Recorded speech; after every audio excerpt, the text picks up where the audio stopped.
My heart is filled with joy as we gather here this morning, and I'd like to just take a brief moment for people to reflect and remember Dr. Alfred Davis Jr. As I stand here for as many years as I can remember, his entire family sat right here, and he was the MC for so many years. And so if we just take a moment, please, silence, reflection, and think about what a public servant he was and all the work that he did in the name of the civil rights, human rights, and to make sure that we all lived a healthy life in a more holistic manner.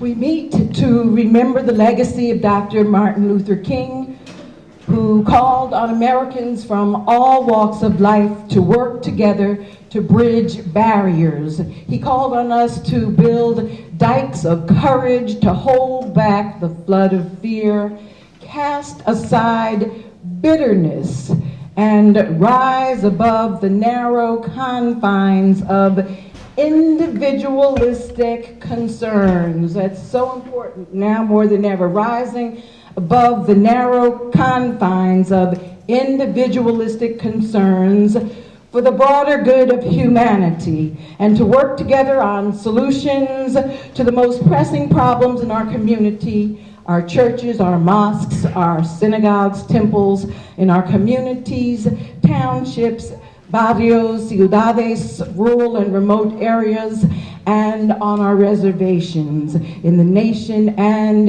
indeed in the world. We meet to briefly look backwards and to prepare our hearts and soul to move forward today into a day of service, and there's none better than our Reverend Scott Samler Michael to come before us today to prepare us for this.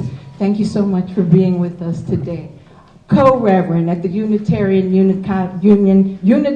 Universalist Congregation with, you want to tell your co-pastor? Hey, I serve UU Montclair with my wife, Reverend Anya. So thank you so much, Renee, and I invite everyone, no matter how you pray or if you don't normally pray, and let us gather in this time where we're trying to recognize someone who reminded us the power of collective action, someone who reminded us of what love looks like in public, who taught us to live a different way, to show our courage with what we do, not just with what we say. So as we will feel together this morning, even though we don't all agree on what God is or what God is not, we do know what is right. And that's why we're here. We can build a better world together in this life right now. And when we think of all the hands that have come together and all of the people who've come together over time to help move us closer towards righteousness, no matter how slow that movement takes, we're just taking a moment now to think of all those hands and all those hearts that prepared this feast for us today.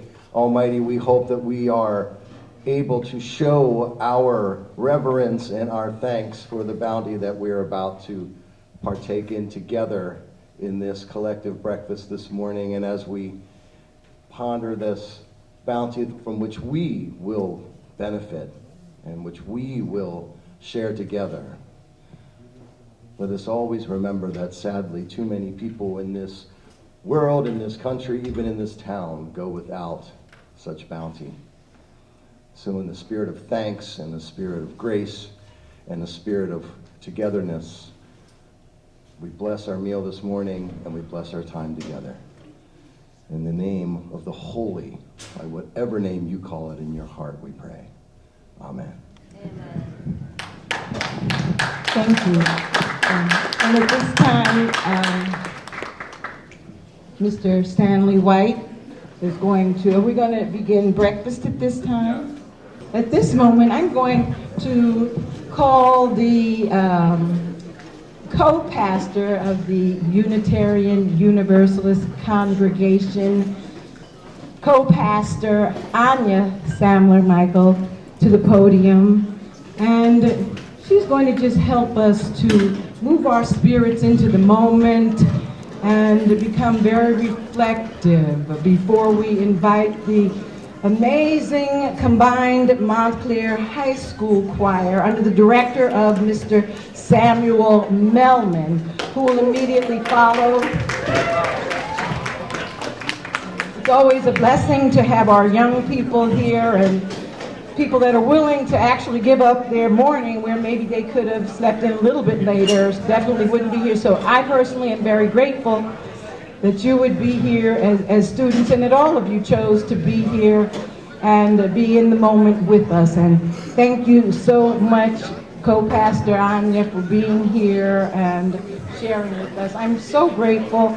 She's somebody that just really helps me to stay focused in the midst of a lot of dark moments and in moments of light. And I'm grateful that you chose to be here with us today. Well, good morning.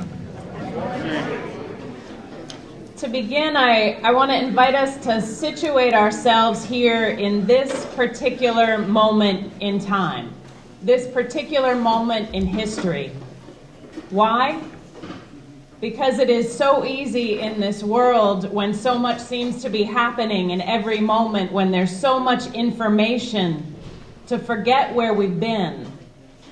And even easier to forget where we want to be going. It was 94 years ago when Martin Luther King was born in Atlanta, Georgia.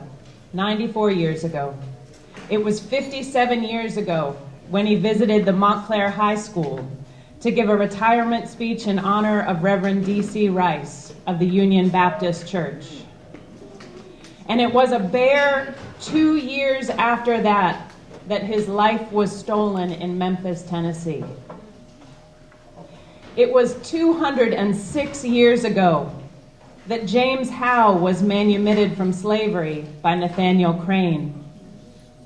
It was 192 years ago that James Howe became a homeowner at what is now 369 Claremont Avenue in Montclair.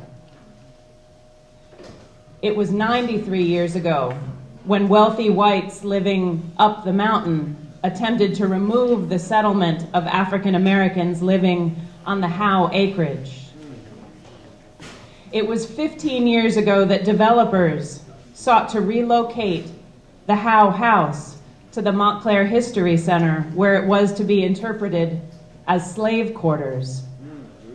A move that would have stripped away the house's importance to African American freedom and home ownership.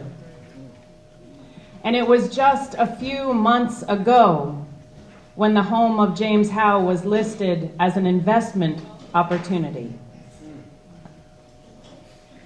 It was 240 years ago that Belinda Sutton first petitioned the state of Massachusetts for reparations. And it was 157 years ago that New Jersey, the slave state of the North, reluctantly ratified the 13th Amendment ending slavery. And only 21 years ago that the Amistad Bill made it the law to incorporate African American history into curriculum. And it was 2 years ago that a white supremacist mob infiltrated the U.S. Capitol.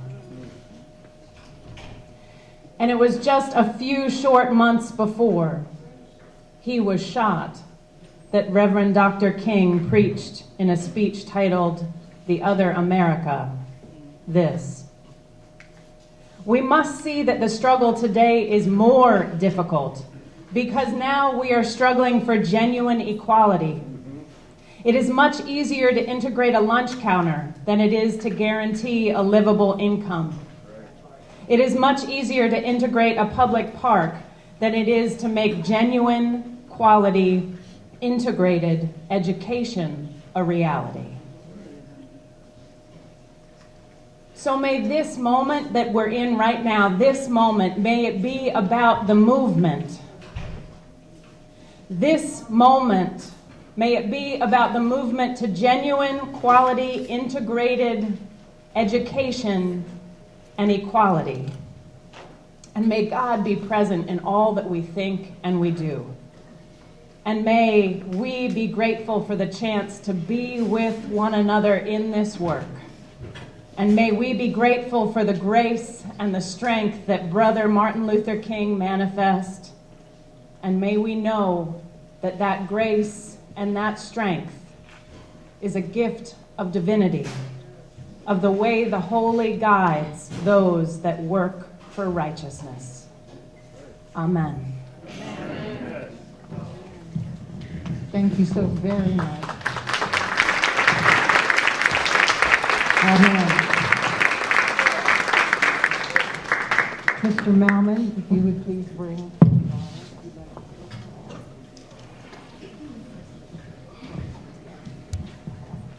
Hi, everybody. Good morning. My name is Samuel Melman. I'm the new choir director here at Montclair High School. And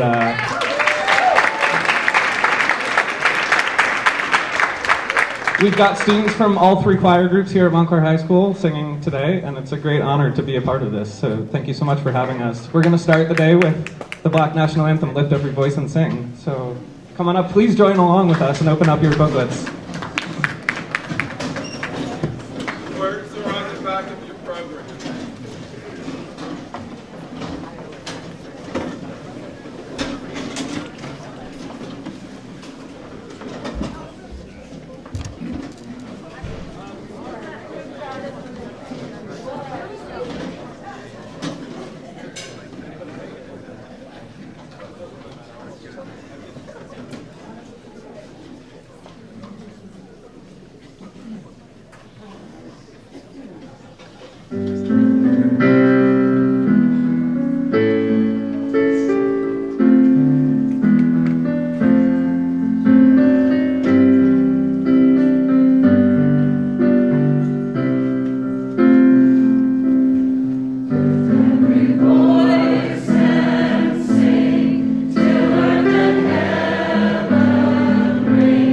Bring with the harmonies of this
Thank you. We'll be singing 2 songs a little bit later on. Thank you so very much to the Montclair High School Combined Choir. At this moment, I'd like to bring to the podium someone who needs no introduction, our Montclair Township Mayor, Sean Spiller, who is everywhere representing us, and we're just so grateful that he chose to be here today, because certainly he also could have been many places. And thank you so much, Mayor Spiller, for being here with us today. Thank you so much. Good morning, everyone. Good morning, everyone. Good morning. It is a pleasure to be here today, and certainly to come every year to see all of you, yes, to come together as we often hear from someone inspirational, which is wonderful, and I know there'll be no exception this year, but to hear from our students. Let's give them another big round of applause. That was tremendous. Thank you. Well done. But really, I come, yes, bringing welcome, certainly on behalf of the township. I know I'm joined by Councilman Price Abrams. I saw Councilman Iacobellis, Councilman Russo. I know we're here, and Councilman Cummings. But certainly on behalf of all of us at the township. It is important that we come together for moments like this. I think as we come together and celebrate, yes, and honor someone, it's also a recommitment to our service, the service that each one of us has ahead of us, and what that means and what that looks like. We're here today, yes, to talk about someone I want to hear from a little bit later, Mr. Gill, who has just, yeah, he deserves a round of applause. Let's give Mr. Gill a round of applause.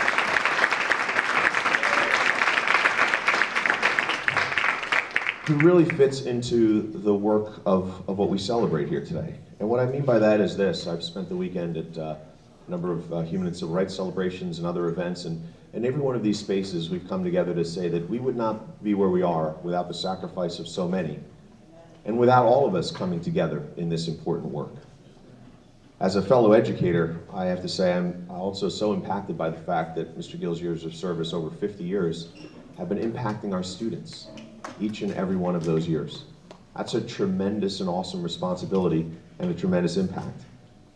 We all know the story of Mr. Gill and his empty chair in a classroom, and how it really dates back to bringing his buddy Archie to a birthday party, and his buddy Archie being denied entrance because there just weren't enough chairs. And Mr. Gill had an opportunity to make a decision in that moment.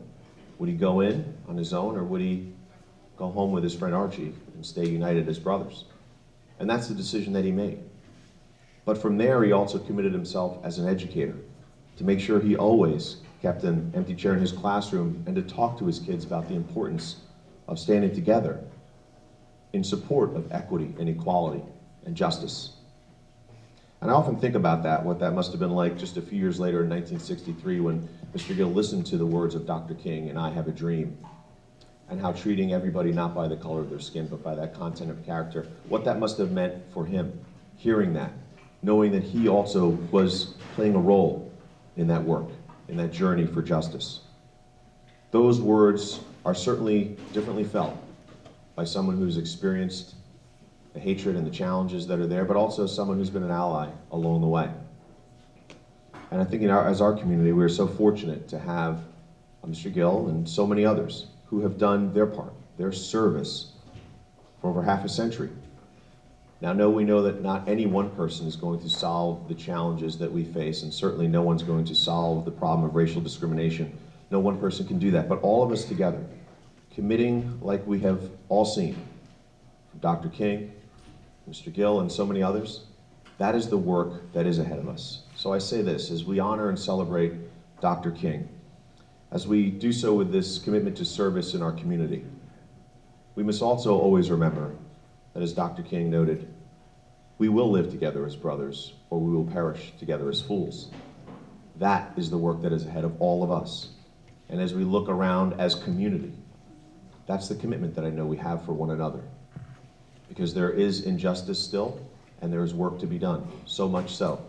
But each and every one of us can, has been, and will continue to make a difference in that fight.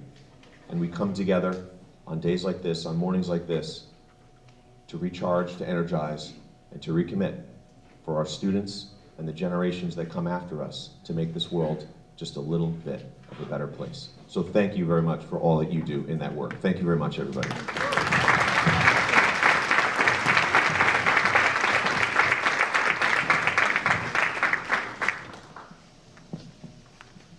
Thank you very much, Mayor Spiller. And on that note, with such a wonderful segue into the introduction for our guest speaker of the moment, I'd like to call Mr.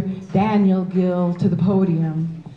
As you heard from Mayor Spiller, Mr. Gill is somebody who has dedicated his entire life to this community in service and in education. He was born and raised in New York City. He graduated from Iona College with a BA in psychology. He served in VISTA, the National Peace Corps. During this time, he counseled young men at Rikers Island Prison. He attended Columbia University and graduated with a master's degree in urban education and curriculum. Mr. Gill came to the Montclair school system in September 1970. This is his 53rd year of teaching.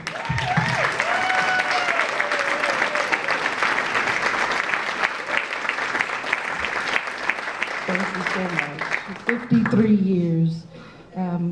Mr. Gill was a part of the committee to redesign the middle school of Montclair in order to desegregate the school system, which was very, very important to Mr. Gill, and he continues today to make sure that wherever he sees an opportunity for equity and continuing along the path of desegregating, that he is a part of that. In 1984, he led the adoption of Glenfield as a peace site. In 1996, he coordinated the centennial of Glenfield School. In 2004, Mr. Gill and his students wrote a book on the history of Glenfield School. In this book, it celebrated the Brown versus Board of Education ruling and its effect on the desegregation of our Montclair public schools. The focus of the work was to look at Glenfield as a microcosm of this decision. Mr. Gill has served in the Upward Bound program at Seton Hall University for 40 years. This program serves high school students from East Orange. We're very blessed to have two amazing students from the Cicely Tyson School with us today, who you'll hear from a little bit later, from the Cicely Tyson, which is in East Orange. From those of you that don't know, East Orange is also my residence during the day in the East Orange School District. They also service people in the Newark School District and Irvington, New Jersey, and then they provide academic support as well as counseling to these students.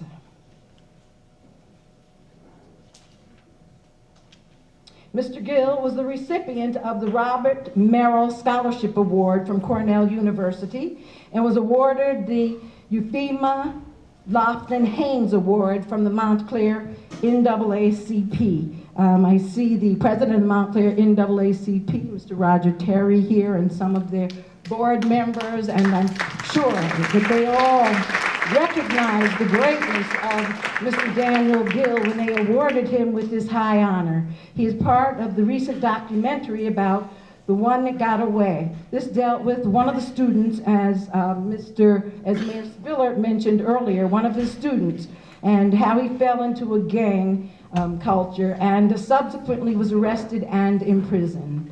Last year, Mr. Gill served on a committee that organized the celebration of Glenfield's 125th anniversary. His story, No More Chains, has been featured in the Montclair Times, in the Montclair Local, in the Washington Post, on Channel 4, Channel 7, and the list goes on. He's also appeared on the Kelly Clarkson Show. Mr. Gill is a proud father of 3 children. His family is here with us. If you guys feel so inclined, if you just stand up, we'd like to recognize you at this time, the family.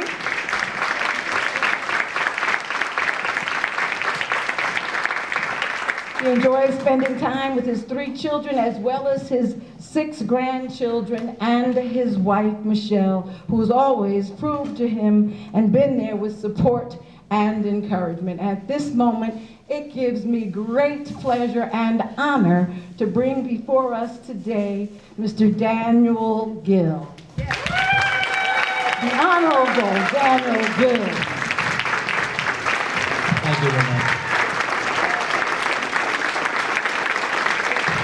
Thank you. I'm not used to standing ovations. Usually my students put their heads down when I walk toward the microphone. I'm afraid of any homework assignments that they may be required to do. First of all, this is one of the greatest honors that I've ever had, to speak in an event that honors, obviously, Martin Luther King, but also honors the commitment of our community to what he truly believed. And so I would thank everyone who invited me here today to have an opportunity to share some things with you that hopefully will make your day, or connect, as we call in my classroom, connect the dots to what we do today. The theme of my speech today is that words matter. All of us have heard people say, sticks and stones can break our bones, but words can never hurt us. That is not true.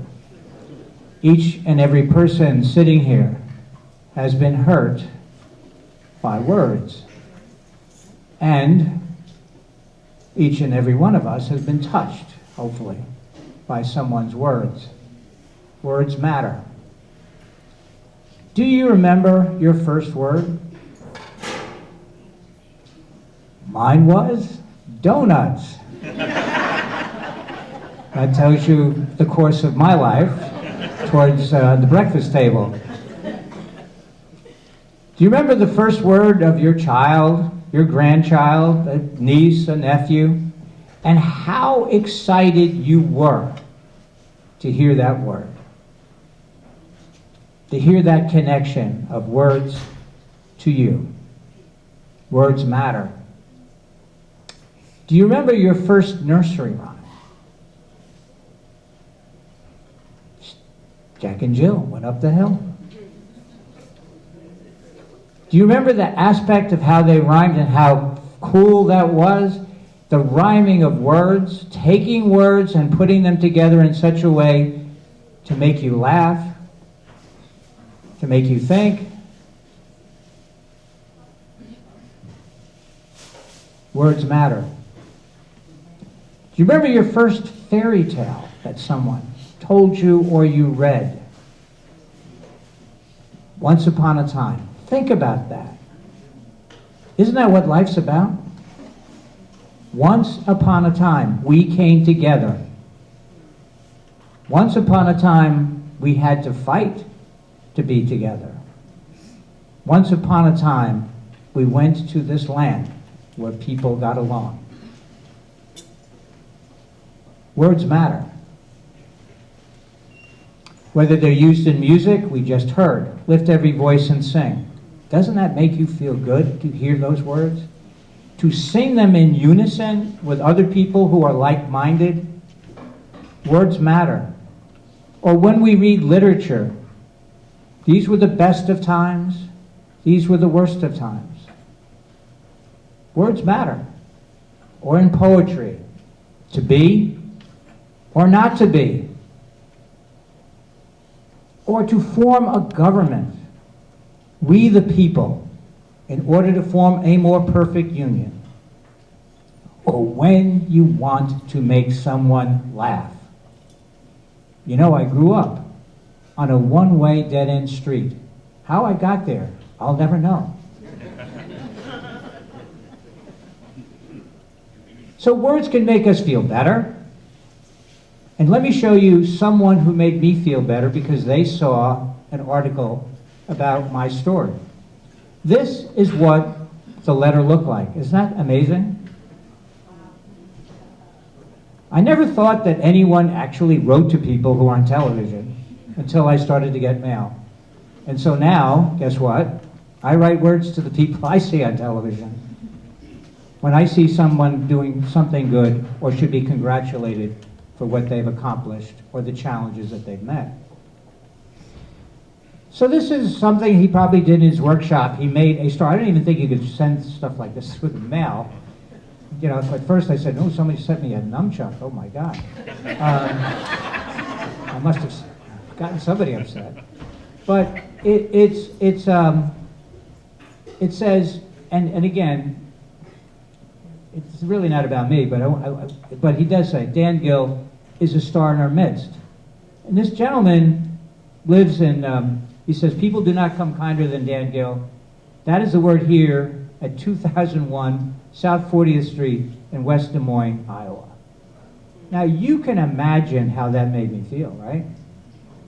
You can imagine how that reinvigorated me to come back to the classroom the next day to make sure that I'm doing exactly what those words say.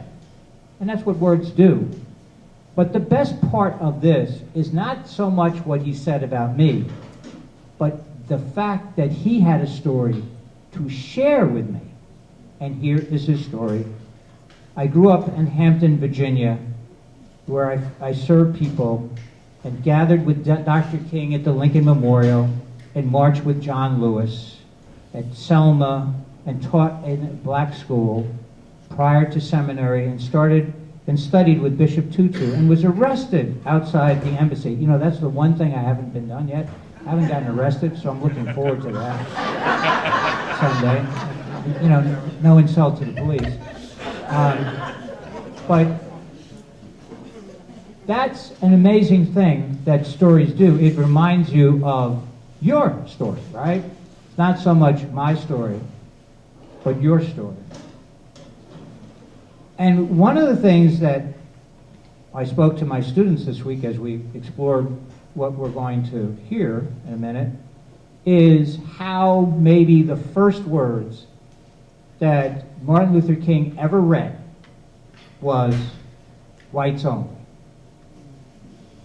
The first words that he may have seen, and I can imagine him walking down the street with it, holding his mother's hand and seeing those words of exclusion.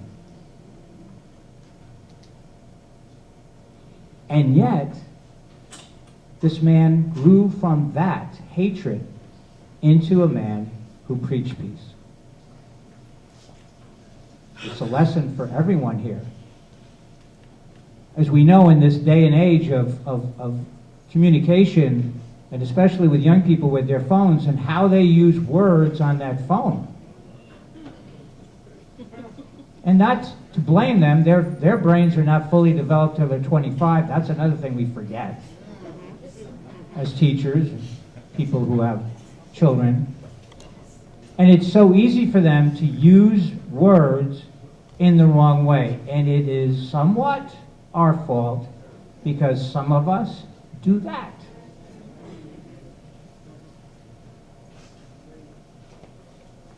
And our job today to honor King, I would think, is to use words correctly, to use words that include people, to use words that challenge others about their belief system if you feel it is wrong, but not to denigrate them for who they are.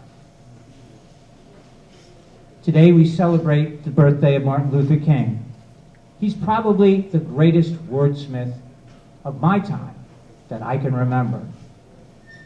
One of the things that when you're 75 you forget is that not everyone saw Martin Luther King. Not everyone was present, and so these words are, to us, those of us who are older, something that we remember, something that we hold in our hearts.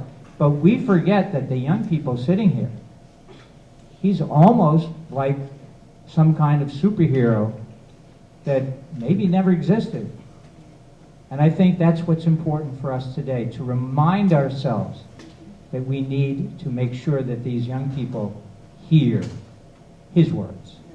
So today, I'd like to explore his words with you. He was born in Atlanta, Georgia, on January the 15th, to Alberta Williams King and to Reverend Martin Luther King Sr. And this is what he said. Hatred paralyzes life. Love releases it. Hatred confuses life. Love harmonizes it. Hatred darkens life. Love illuminates it. Words matter. Dr. King published the book Stride Towards Freedom, the Montgomery story, and this is what he said. In the end, we will remember not the words of our enemies, but the silence of our friends. Words matter. He led the black boycott of segregated city bus lines, and in 1956 gained a major victory and prestige as a civil rights leader when Montgomery buses began to operate on a desegregated basis. And this is what he said. Returning violence for violence multiplies violence, adding deeper darkness to a night already devoid of stars. Hate cannot drive out hate. Only love can do that. Words matter. King organized the Southern Christian Leadership Conference, which gave him a base to pursue further civil rights activities, first in the South and later nationwide. His philosophy of nonviolent resistance led to his arrest on numerous occasions, and this is what he said. Like an unchecked cancer, hate corrodes the personality and eats away its vital unity. Hate destroys a man's sense of values and his objectivity. It causes him to describe the beautiful as ugly and the ugly as beautiful, and to confuse the true with the false and the false with the true. Words matter. Dr. King received the Nobel Peace Prize in Oslo, Norway, and this is what he said. Nonviolence is the answer to the crucial political and moral questions of our time. The need for mankind to overcome oppression and violence without resorting to oppression and violence. Mankind must evolve for all human conflict a method which rejects revenge, aggression, retaliation. The foundation of such a method is love. Words matter. On August the 28th, 1963, after meeting with President John F. Kennedy, Dr. King delivered his famous I Have a Dream speech on the steps of the Lincoln Memorial to a crowd estimated at 250,000 people. And this is what he said. Now I say to you, my friends, even though we face the difficulty of today and tomorrow, I still have a dream. It is a dream deeply rooted in the American dream. I have a dream that one day this nation will rise up and live out the true meaning of its creed. We hold these truths to be self-evident, that all men are created equal. Words matter. On April the 3rd, King returned to Memphis and addressed a rally, delivering his I've Been to the Mountaintop address at Mason Temple. King's flight to Memphis had been delayed by a bomb threat against his plane. In the close of his last speech of his career, in reference to the bomb threat, King said the following: well, I don't know what will happen now. We've got some difficult days ahead. But it doesn't matter with me now because I've been to the mountaintop. And I don't mind, like anybody, I would like to live a long life. Longevity has its place. But I'm not concerned about that now. I just want to do God's will. And He's allowed me to go up the mountain. And I've looked over and I've seen the promised land. I may not get there with you, but I want you to know tonight that we as a people will get to the promised land. And I'm happy tonight. I'm not worried about anything. I'm not feeling any man, fearing any man. Mine eyes have seen the glory of the coming of the Lord. Words matter. We are left with the words. It is important for us to remember the words. I say this to my students all the time. Those who are haters want us to forget the words. And how does this play out in your own life? It plays out in a variety of ways. Mayor Spiller referred to it, but I would like to say this is how it played out in my own life. And some of you have heard this story. and maybe some of you haven't, but I would like to repeat this story because for me, it's a birthday story. And today we celebrate a birthday. This is how I have tried to connect my students to those words. Something that happened in my life at a birthday party. This story relates to my first experience with racism. It was an awakening to the cruel realities of life and how people viewed others through the lens of color. I was 9 years old and I was blissfully unaware that people made judgments about others based on the color of one's skin. I grew up in a New York City that was racially integrated. Birthday parties were always big events. And on this occasion, I was invited to a party of one of my best friends, Brian Heller. I had decided to go to the party with one of my other friends, Archie, who was African American. As was the custom of the time, we were both dressed in our Sunday best, jacket, tie, and dress shoes. We both set off to the party with great anticipation. We looked forward to being with our friends, playing pin the tail on the donkey, and eating large amounts of ice cream and cake. We went up the elevator to the apartment where Brian lived. We were both holding our carefully wrapped presents under our arms when we rang the bell of Brian's apartment. Mrs. Heller answered the door and said nothing at first. She looked at us carefully. I thought maybe that I had a stain on my jacket. I looked, I moved my hand to see if there was a stain. But at that point, Mrs. Heller said that I could go in, but that Archie couldn't because there were no more chairs. I was stunned. I had been to Brian's apartment many times, and I knew she had many chairs. And I immediately told Mrs. Heller that she had enough chairs, and even if there weren't enough, I would stand or sit on the floor. No, Mrs. Heller then said to us, I didn't understand there were no more chairs. And then I said to her, I'll go home and bring back a chair so that everyone can sit. She then reiterated what she had said before. There are no more chairs. You can come in, but Archie will have to leave. All that I knew was that her statement was cruel and hurtful. With tears welling up in my eyes, I said, give these presents to Brian. Archie and me are going to my house where there are enough chairs. On the elevator ride down, both of us began to sob and large tears were streaming down our faces. I'll never forget that day. It robbed me of my innocence and caused humiliation for my good friend. Archie and I have drifted apart during high school, but I've never forgotten that incident. And I've always made it a point to put out an extra chair in my classroom for anyone who comes knocking at my door, filled with anticipation. I would hope that my speech today would remind those of us who may have forgotten the words. But I also would hope that my story today would remind you to tell others your story. Just like this man told me his, I think it's important for all of us who are older to share our story with younger people. They're going through major challenges in their life. COVID has been no fun for them. They lost a year of an education. They lost a year of social and emotional growth. They're really hurting in lots of ways. They don't want to show it, but they are. Their actions belie that all the time. By sharing our stories with them, it will encourage them to understand, one, something about you as an individual, but number two, about what they can become and what they can do in their own life. I hope that my words today have enlightened those who may have forgotten the words, as I said.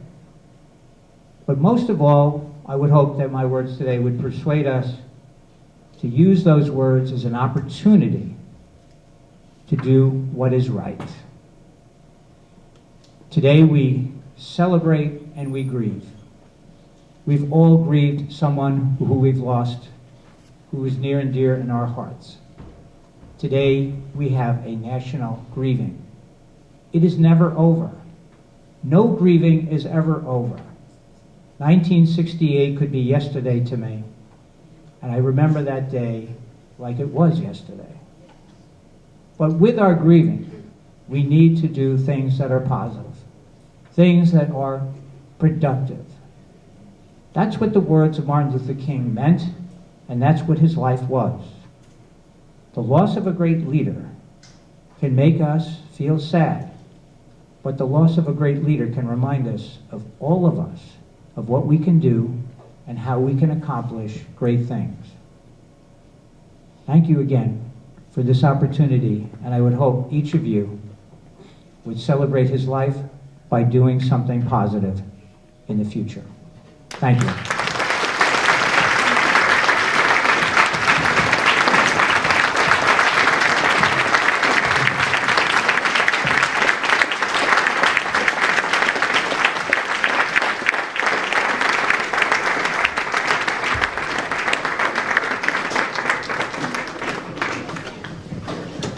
Thank you so much. And indeed, words do matter. As a 9-year-old boy, I'm sure Mr. Gill probably didn't wake up that morning saying to himself that I'm going to become a civil rights and human rights activist, but yet indeed he did become a civil rights and human rights activist, and it's oftentimes those small acts of human decency, the way you treat your brothers and your sisters and non-binary friends on a daily basis that begin a full movement. I'm sure years from now, just as Mayor Spiller recounted the story that Mr. Gill told, many of us will be standing here and repeating that story, because I know every time I hear that, Mr. Gill, I get teary-eyed, I get full. How can we not try to imagine as young children going to a party having something that horrific happen to us? So thank you very much, Mr. Gill, again for sharing that, and thank you so much for your activism.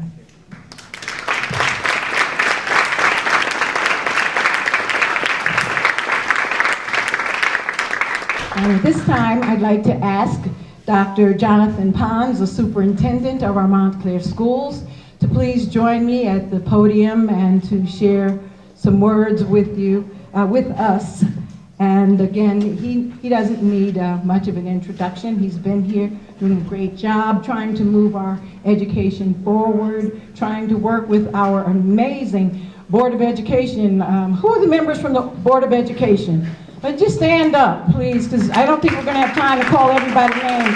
Board of Education, Montclair Board of Education. Look at that. Look at that. We're just so grateful for all of you for being here. We're grateful for the board members that have been there for a while, our newly elected boards, our first class of board members that was actually elected by the people, for the people, and to all of our educators. I mean, we can't say enough about the job that our educators do, because as we all know, oftentimes our children spend more time with you as educators than they do at home with the rest of the family, and we entrust you to be able to share kindness and love with them and to help them to understand the importance of moving forward to make this a more ecumenical, more equitable place for all of us. Dr. Pons, thank you so very much for being here, and we're grateful that you also chose to take your time with us.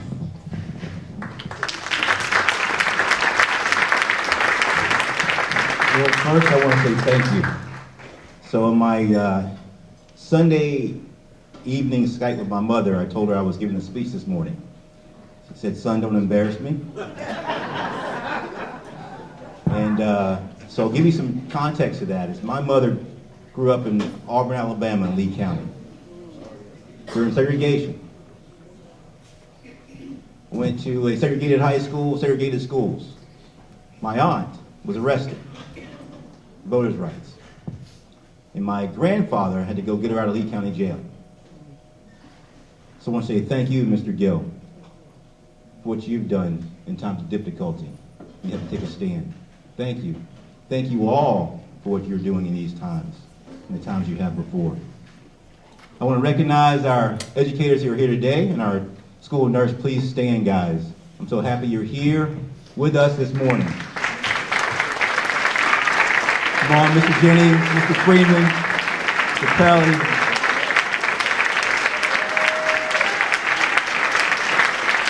So if you could just stand there for a second, just stay standing for a second. I did this 2 years ago at our administrative retreat. And I asked them to look to their right and look to their left. And I said, now each one of you look like the children in our schools. It was done on purpose. So look around, look at them. Represent our children, represent you. And that was done intentionally because we need to be more responsive and caring to all of us who are human beings here in Montclair. So thank you guys, please sit.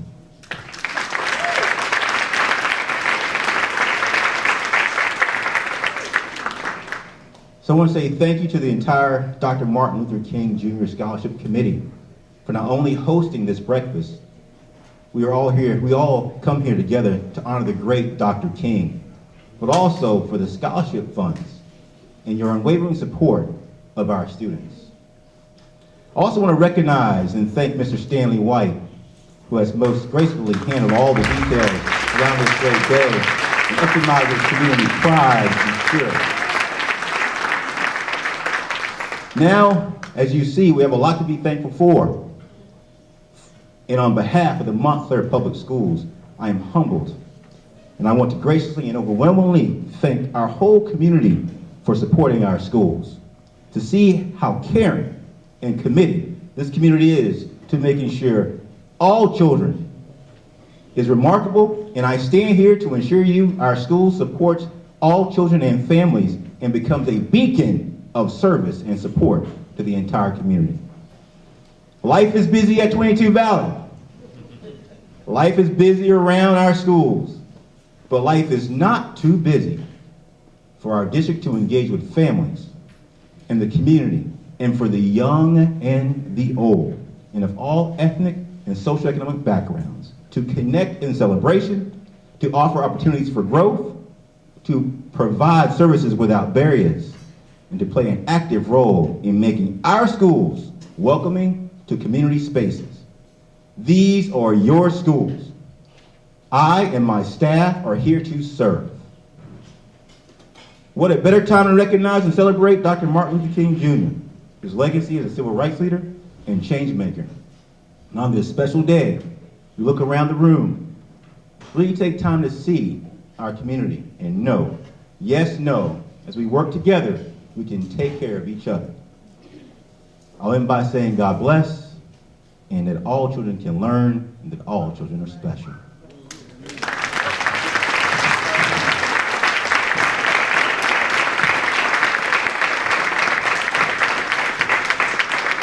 Thank you so much, Dr. Pond.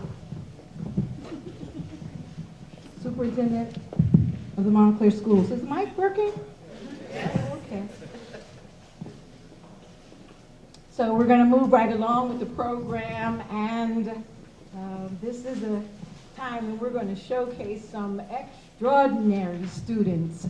The Alpha Phi Alpha fraternity annually hosts an opportunity, an oratorical, am I saying that word right? Oratorical competition for young students that are interested in going and to exhibit the greatness within them, an opportunity to express their feelings that maybe they're not able to do on a daily basis. The Reverend Dr. Martin Luther King Jr.'s perspective on the way of the world today was the topic, and these two amazing people, Mr. Dante Folson, who is a theater, heavily concentrated in theater at the Cicely Tyson School of Performing Arts, and Mr. Boise, is it Boise Mickerson? Mickerson Volsey, I'm so sorry, Mr. Mickelson Volsey, who has a very high concentration of voice at the amazing Cicely Tyson School of the Performing Arts, are with us today. And so I'd like for them both to stand, and everybody just give them a warm welcome.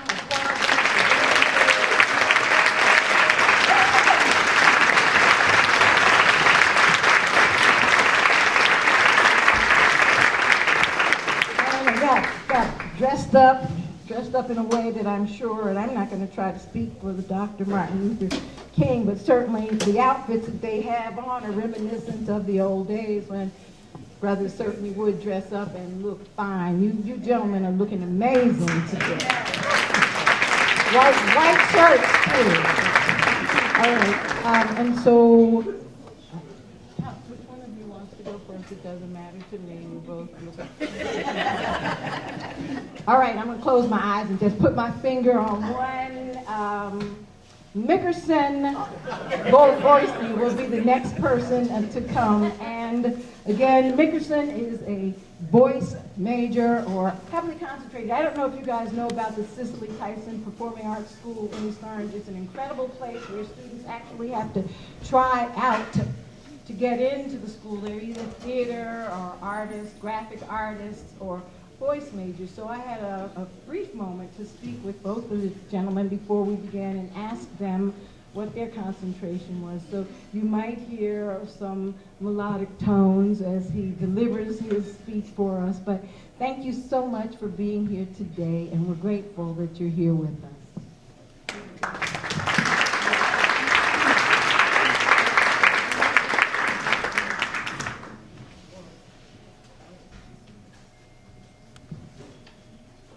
That's when I'm gonna stand up, take my people with me.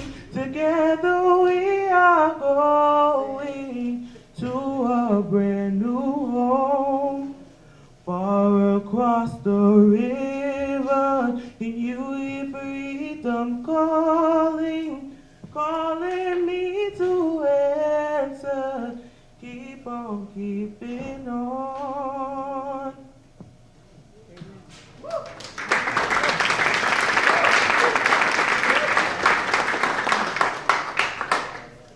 According to Reverend Dr. Martin Luther King Jr., our lives begin to end the day we become silent about the things that matter. And in 2023, brothers and sisters, we've been silent on a lot of things that matter. When it came to Dr. King, we know that he believed in equality and fair rights for all. Well, if Dr. King could have a perspective on today's society, he sees just about the opposite of what he believed was possible. Don't get me wrong. If he was alive today, he would have been glad to see all the changes that have happened. Like Barack Obama being the first black president and Kamala Harris being the first black female vice president. However, these advancements do not negate the challenges that we still have. Challenges such as the brutal issues of police brutality and complications with social media. Such challenges would make even Dr. King livid.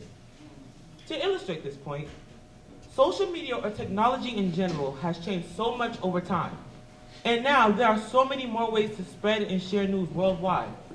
Like our current elders from that time, I believe Dr. King would probably use social media. I mean, I follow him on Instagram, wouldn't you? I believe he would continue to share his message of equality and civility with the world, knowing that he could help someone. However, people are using their platforms in a negative way. This has taken something that could be great and has made it something used for evil. One huge example is how former President Donald Trump used Twitter as a way to intimidate his opponents and mislead the public. He used this site to negatively influence people's thoughts during his election and administration by not only lying about his opponents, but everyday citizens as well. If Dr. King was here to see that, he would be upset, because he wouldn't want anyone to drag one another down, especially not anyone as influential as the president. Dr. King was a man of principles, so the idea of someone who has influence in many people's lives doing or saying those things on a public platform is absurd. Now, in addition to the setbacks in our society due to the rise of social media, Dr. King would also be upset to see the lack of action put into place to protect people of color. He would find it even more egregious that after all these rules and laws were put into place for law enforcement to follow, that there is still such a disproportionate amount of police brutality. One such atrocity would be the 2020 death of George Floyd. This happened with the whole world watching as Mr. Floyd begged for mercy. Even recently, 31-year-old Keenan Anderson of Los Angeles was killed by seeking help from police after being in a car accident. Dr. King would be absolutely horrified by how much has not changed. Surprised at how even with video documentation readily available, that the outcomes of justice are never realized.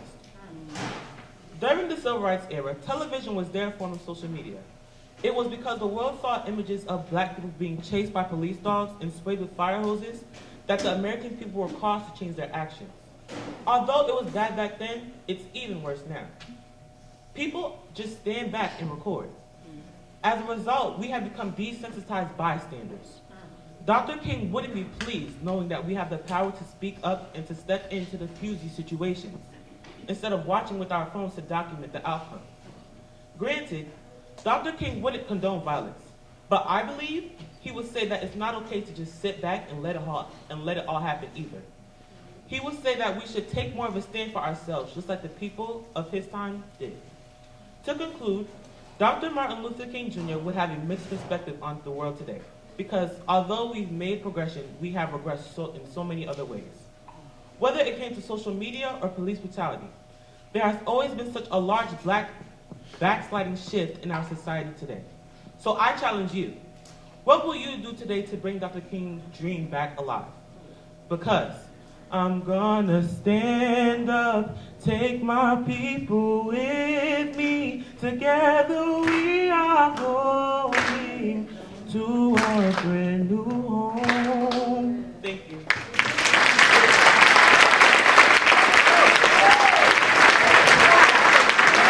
Amen. Woo. Amen. Thank you. Thank you so very, very much. And at this time, we have Mr. Dante Folson, who's going to come. But let's just give another round for Mr. Nicholson.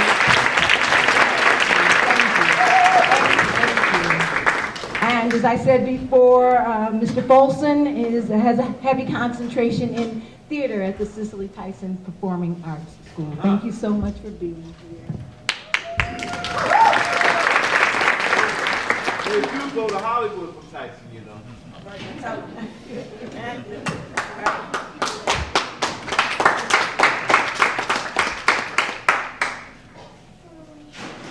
We're all victims of the system and racism. It's like their business is to slowly kill our people. Wait, let me stop. That's too deep for y'all. It's like watching the clock tick, tick, tick as the time goes as we watch.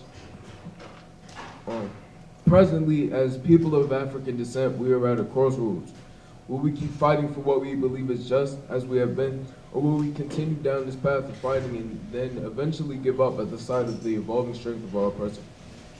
In recent years, there have been many references to the plight of people of color in the mainstream media, causing many to bring awareness to our issues. This is where Dr. King's vision, his dream, is shown to be blooming into a reality, where all can be equal and at peace. But always, when there are wins, there are also losses. Dr. King said it best when he said, injustice anywhere is a threat to justice everywhere. So if Dr. King were here today, his perspective of 2023 would be shaking my head. I believe if Dr. King were alive today, he would embrace how far the movement has come, while he would also be enraged at the sight of us not being civilly disobedient and how we don't try to fight against the microaggressions experienced by people of color and how many things we now encourage, support, and accept as people. In recent years, with the rise of social media, it has become easier for white people to express their microaggressions against people of color. These derogatory statements and situations were seen as recently with the announcement of Halle Bailey, a beautiful black woman playing the Disney classics Little Mermaid. Many white people use Twitter, Instagram, TikTok, Facebook to bash Haley and the directors, and even if they didn't say outright that the Little Mermaid can't be black, y'all know how they really feel. And with the onset of more brutal murders at the hands of police rising in recent years, and the frustration of our people growing, Dr. King's method of civil disobedience has been misconstrued. He did say, darkness cannot drive out darkness, only light can do that. However, the more we try to fight fire with fire, we're more likely to escalate tensions further. We see this lived out in our neighborhoods where quite literally people of color bear illegal arms in excess and are more willing to use them against law enforcement than prior generations. This can cause the war for justice and equality to ring out for generations beyond Dr. King's vision of our future. The racial tension and division is so high presently that if he were here today, he would tell us to stop arguing, stop thinking that one side is better than the other, and in turn treat each other like people because we are all equal regardless.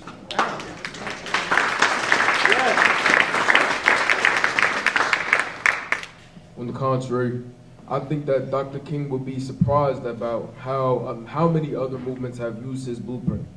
The LGBTQ community especially has used Dr. King's example of civil disobedience, and we can see the change that they have made in recent years. In June of 2015, same-sex marriage was made legal, and also due to the ever-changing climate of our country, President Joe Biden signed a law on December 13th of 2022 to protect same-sex marriages.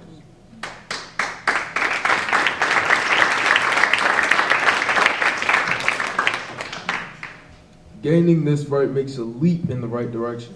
By righting the wrongs that government officials were doing to the LGBTQ community shows that the world is able to change. Big or small, getting equity for minority groups are battles that help us pave the way for future generations so their lives make Dr. King's dream a reality. His dream laid the groundwork, and I think he'd be proud of how far we've come as a society in accepting that not everyone's the same. And sometimes you may not agree with a person's opinion, but you can definitely treat them with the same love and respect that you would treat anyone else. Dr. King fought so hard to make change and passed on his dream to us so that we can have a better life than him. The movement has come so far, and even if we don't make much change, we can still make a massive difference for our people. By applying pressure to our oppressors, by standing tall and showing up for our people, and becoming the living embodiment of Dr. King's words. And like he said, I refuse to accept the view that mankind is so tragically bound to the starless midnight of racism and war that the bright daybreak of peace and brotherhood can never become a reality. I believe that unarmed truth and unconditional love will have the final word. Thank you.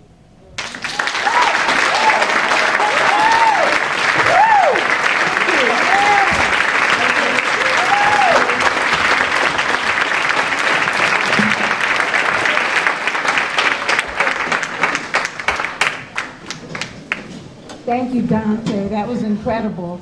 Thank you both. And so moving a little bit closer to home, our performing artists here from Montclair High School, if you would join us again, we're going to be blessed with a selection from them, led by director Mr. Samuel Melman.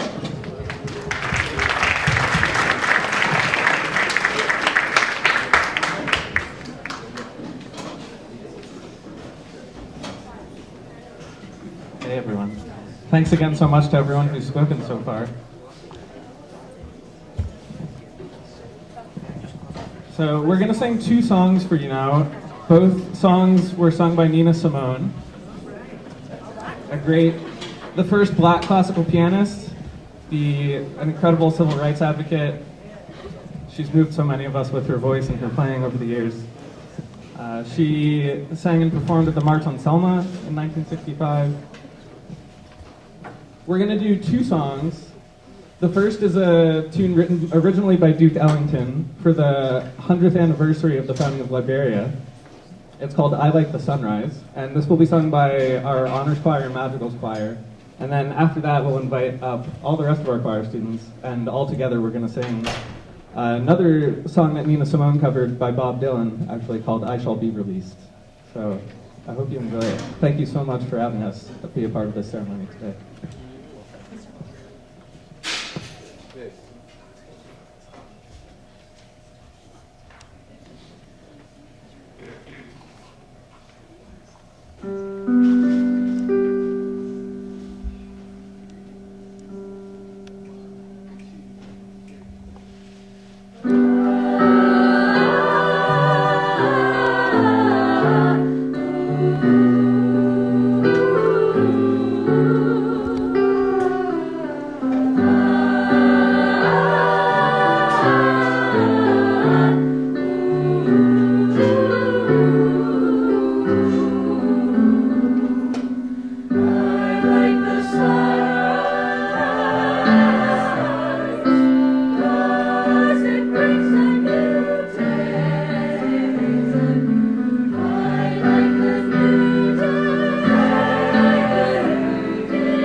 Bob Dylan, as covered by Nina Simone.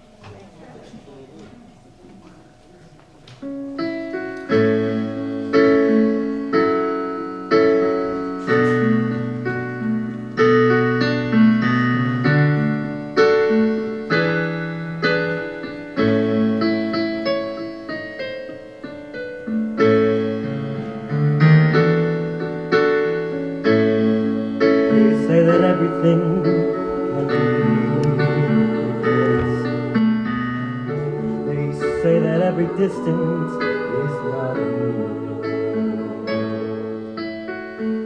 So I remember every face, oh, every man who put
me.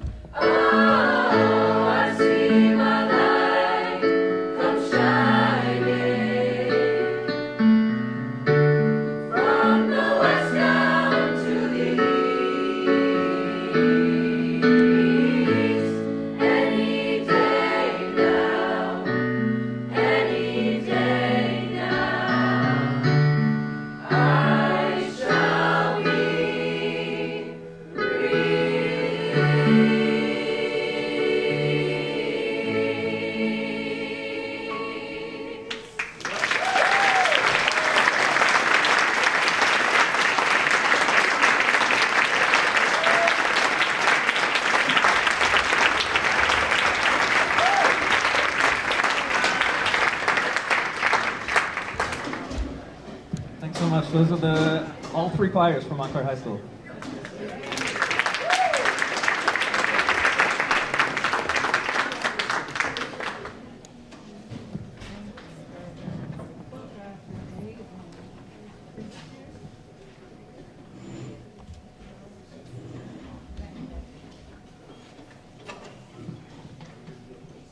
And so at this time, my phone is blowing up. Everybody's saying, okay, this one's here, that one's there. So I guess it's roll call. I really hate roll call because inevitably someone is left out when we do roll call. How about I try, is there a list? Did anybody compile a list? Okay. Governor Cody. Right, well, I got that, okay? We have, all right, so how about we try this, and then I'm going to ask at the end, if you didn't specifically hear your name or your associated group and you would like to be recognized, you will have an opportunity to stand up too, because I feel awful when people take the time out and they would like to be recognized and they're not recognized. So first, let's recognize former Governor and New Jersey Senator Cody, who's here with us today. Thank you. for being here.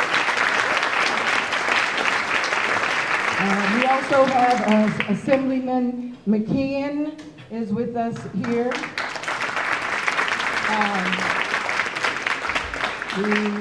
Are there any other Assembly people? I should have said that our New Jersey State Senator, Nia Gill, certainly has recognized and sent her remarks and taken out an ad here, and she always supports this. So let's give our New Jersey State Senator Nia Gill a round of applause.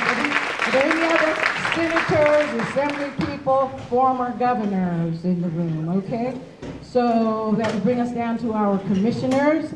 We have with us Commissioner Brandon Gill. He doesn't need an introduction. He wears so many titles. And his wife, Alexon, who is supporting him every step of the way and so many things. Do we have anyone else that's with the New Jersey, the Essex County Commission? No, okay. Well, then let's go to one of my favorite groups to introduce, and that's our Montclair Township Council. You've heard from our Mayor, Sean Spiller.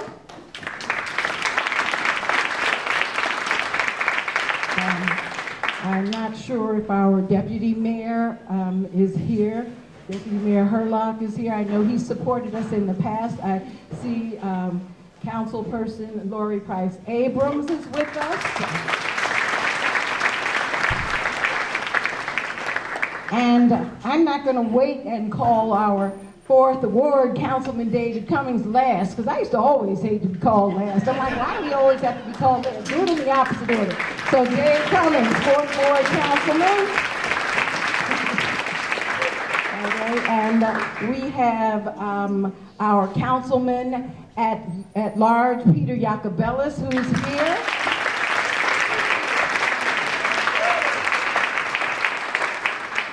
And I'm just trying to see who else is here from the council. Oh, Bob.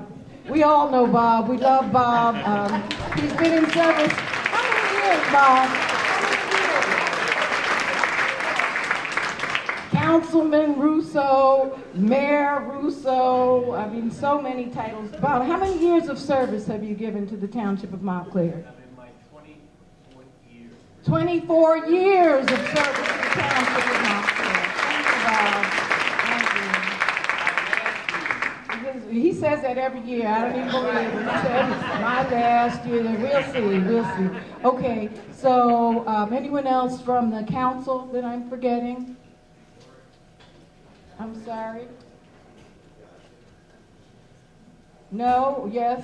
You got everybody. Okay. Okay, so then let's go to the individuals from the Montclair, our Board of Education. Would you please stand, please? That way I can see you better, because I didn't get a list. I saw former President Latifa. Why don't you just...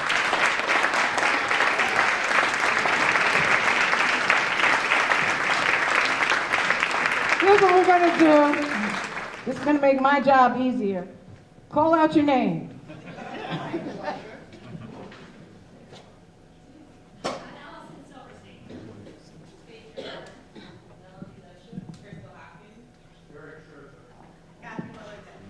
All right. Did everybody get that wave? Okay. All right. Okay. How about in our public safety? Let's start with our police officers. I think the chief and the deputy chief are here, and other members of police. Lieutenant? Yeah. You guys need to know their names, or you know them. This is one of the townships that's just truly blessed to have an amazing relationship with our police officers, and I'd like to personally thank you for your community policing and for doing what you try to do for our community. And how about in our fire department? Do we have any representatives from our fire department?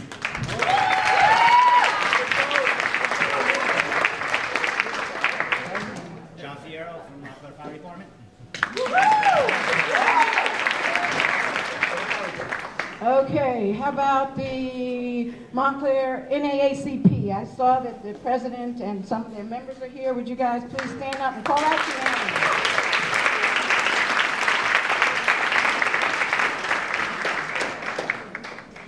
If you want to, call your name out if you want to. If not, we'll just thank you for your service.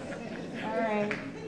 And the housing commissioner. How about our commissioners for the township? Stand up, please. Are there any commissioners for the township? I know we have planning board, zoning board, housing board. Anybody else here?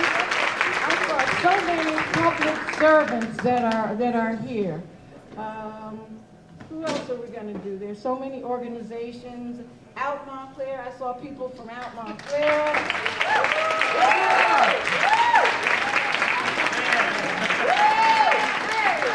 How about Los Latinos of Montclair? Anybody representing that group? How about AAPI? We have some great groups here. Stand up and just wave at us, you guys. All right. Library. Oh gosh, Montclair Library.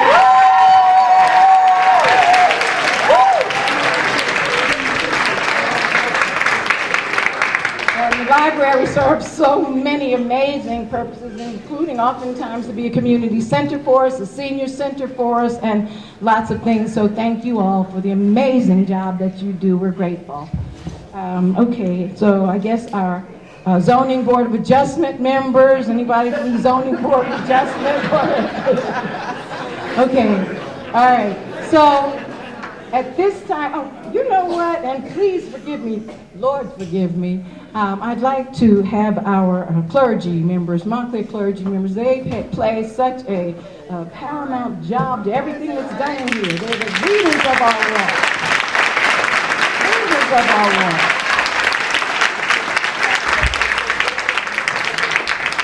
And oftentimes, I mean, way back when, even before we established so many community groups, it was the clergy that was then leading the way. And I'm so happy to see that today we're beginning to return to have clergy leaders that are recognizing, you know, beyond the four walls of the church, that regardless of your religious background or your religious beliefs, that there is a need for their leadership. And I'm so grateful for all that you do. Thank you so much for being with us, clergy members. Okay, I know I'm forgetting someone, so I really would like for you to stand up and tell us who you are. If I did not give you an opportunity to be recognized, because it's important and we want to know the service that you are providing for this amazing community. We know that almost everybody in this room is providing some type of service, and if I didn't call you or your group out personally, it's not because I don't love you as much or I don't think that your service is equally as important. It's really just because I'm probably not seeing you at the moment. So please stand up and let us know if you'd like to be recognized, what the service is, and who you are. And if you're just happy to be here and able to continue to pay the taxes so that we can have great service. Stand up there. Okay. All right. Thank you so very much. And so, we've sort of changed things around here, and at this time, God, it just warms my heart to bring before you Mr. Stanley E. White, the president of the Martin Luther King Jr. Foundation and Scholarship Fund, and second to none.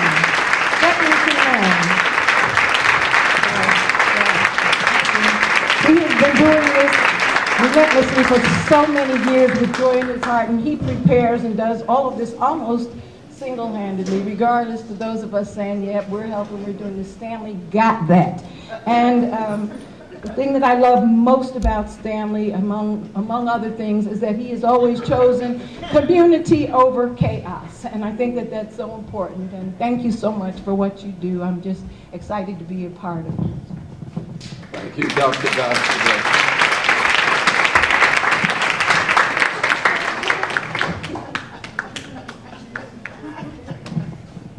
Now I know who will be the MC next year.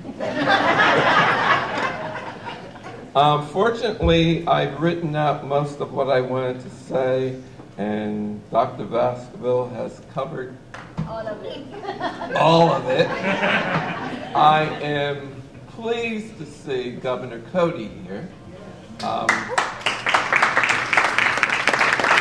Thank you for your presence. Having been in New Jersey, Montclair, 70-some years, I've enjoyed, appreciated your governance and what you have done for the state of New Jersey. Thank you. The other governor, the current governor, Governor Murphy, this past June, I received this medallion that's weighing my neck down. The New Jersey State Governor Jefferson Award is what this medallion represents.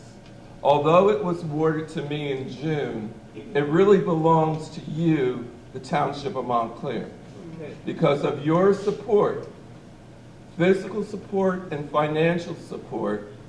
This scholarship fund has been able to exist for the past 34 years. We've awarded more than 130 scholarships to deserving seniors at Montclair High School. We've also awarded over 30 book awards. So thank you, Township of Montclair.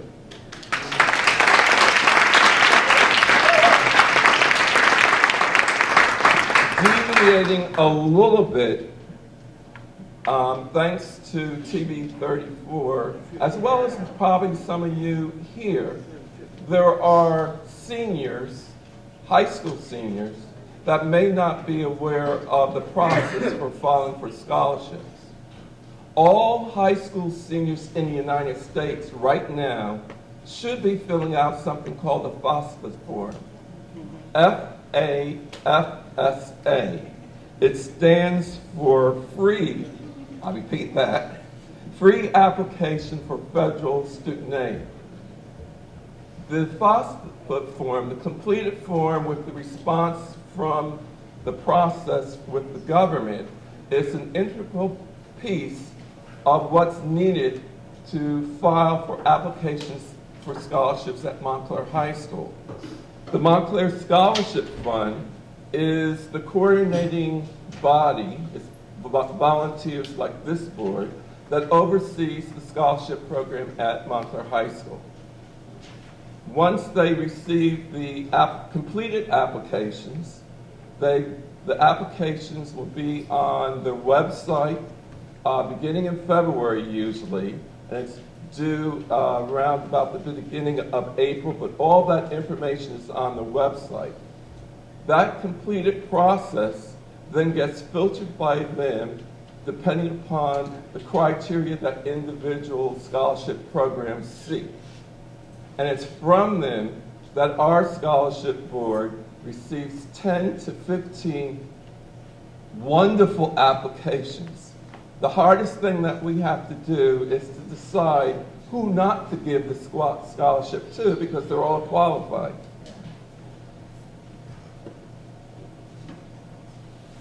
As I call up the names of the Dr. Martin Luther King Scholarship Board members, will you please come up and join me? Catherine Allen Curry, appointed by the NACP.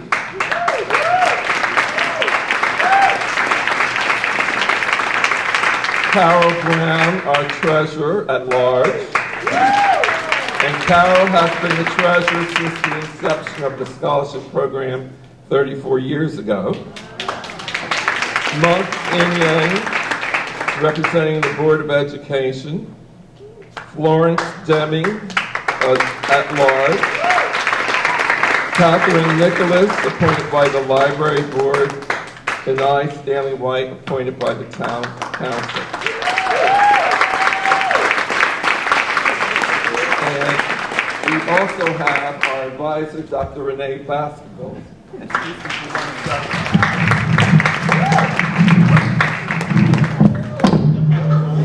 Sorry about that.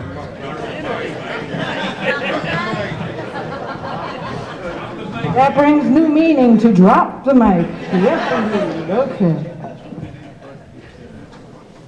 Mr. Mr. Daniel Gill, would you please come forward?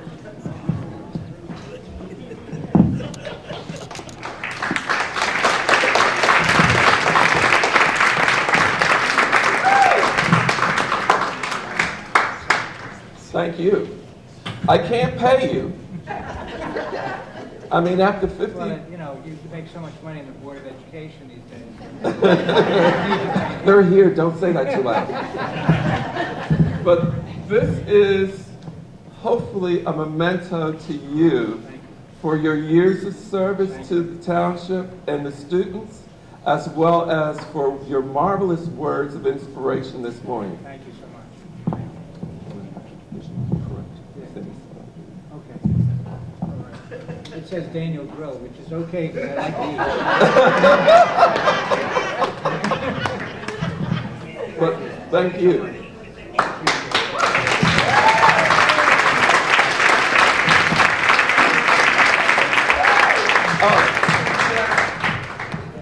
I was told I should read the quotes. Oh, sure. Even though you made some reference to some of it. This says Dr. Martin Luther King's 34th Scholarship Breakfast, January the 16th, 2023, honoring Mr. Daniel Gill, teacher, Glenridge Middle School. Glenfield, sorry. That's all right. Unless I've been transferred. No. Occasionally in life, one develops a conviction so precious and meaningful that he will stand on it until the end. Taken from King's book, Where Do We Go From Here? Chaos or Community? The time is always right to do what is right. Taken from the 1965 commencement address at Oberlin College. So thank you. Thank you for those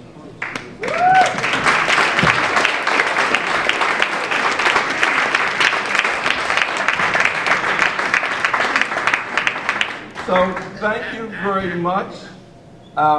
This has always been the way that we in Montclair start our service day, and I hope that you will continue your service day with all the other events that are going on in the community.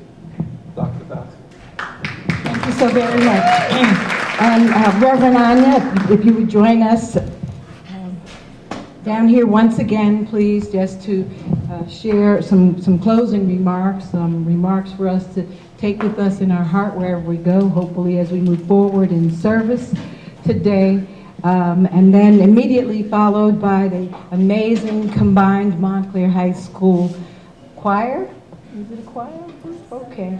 And they are going to lead us out with the We Shall Overcome. And so please, everyone, stick around for that. And I'd like to thank you again, our Montclair High School choir. Thank you. Before we do another round of applause.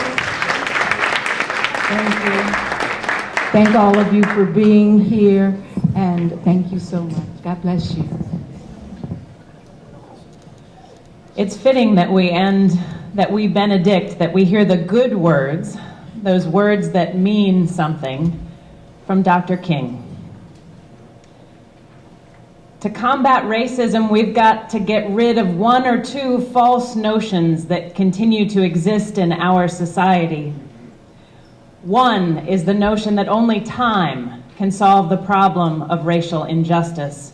The notion that there is something in the very flow of time that will miraculously cure all evils. Time is neutral. It can be used either constructively or destructively, and I'm absolutely convinced that the force of ill will in our nation, the extreme rightists in our nation, have used time much more effectively than the forces of goodwill. And it may well be that we will have to repent in this generation, not merely for the vitriolic words and violent actions of the bad people, but for the appalling silence and indifference of the good people. Somewhere we must come to see that social progress never rolls in on the wheels of inevitability. It comes through the tireless efforts and the persistent work of dedicated individuals. And without this hard work, time itself becomes an ally of the primitive forces of social stagnation. And so we must help time, because the time is always right to do what is right. May it be so, and amen.